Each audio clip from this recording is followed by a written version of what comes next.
So what is up guys, for today's video, ito nga pala yung kaganapan bago tayo makapanood ng concert sa Aurora. Isa nga tayo sa mga staff na napili para bigyan ng pagkakataong makasama sa ganitong klaseng concert, kaya hindi na natin papalagpasin, kaya samahan nyo ako guys. Ano? Palag?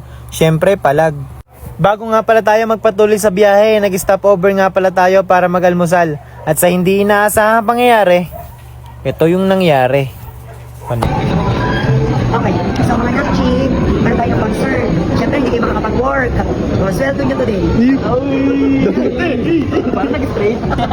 At oo, tama kayo nang narinig. Binigyan tayo ng sweldo ng Sir Ronnie kahit hindi tayo naka-duty.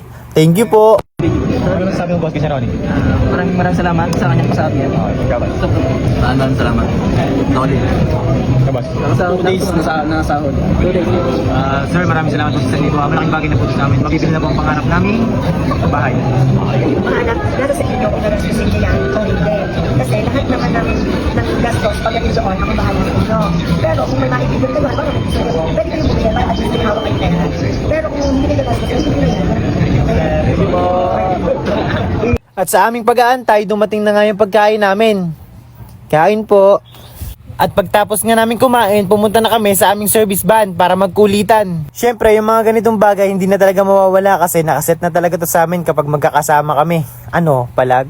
So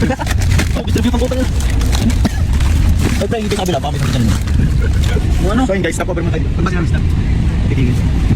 Oras na, laulo na. Wala ka tayo sa ano? Abot yan. Pero sabihin. At nung nasa Clark, Pampanga na nga kami, dumiretso muna kami sa Starbucks para magpahinga at magantay kung anong oras kami papapasukin.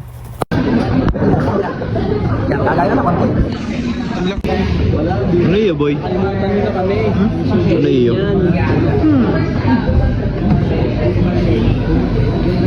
Toto, 50. 50? Shot ng espresso. At dito nga, nung natapos na kaming umorder, ay humanap na kami ng upuan namin para sa aming lahat. Nga pala, first time ko lang palang makapasok dito sa Starbucks at sa tulong yon ng Sir Ronnie. Hindi ka siyang 50. Hariko. Narinig nyo ba yon? So yun guys, sama-sama kami dito ng apat sa siya ng Starbucks. Ano guys, picheck na kami muna dito. Hindi. May habang lang si Idol oh. Idol. So what is up guys, ngayong araw, nasa loob kami ng siya.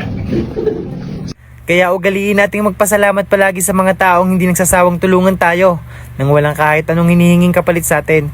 At sana, tumating din ang panahon na masuklian natin yung mga ganitong bagay na nabigay nila para sa atin. Kaya guys, hanggang dito na lang ulit.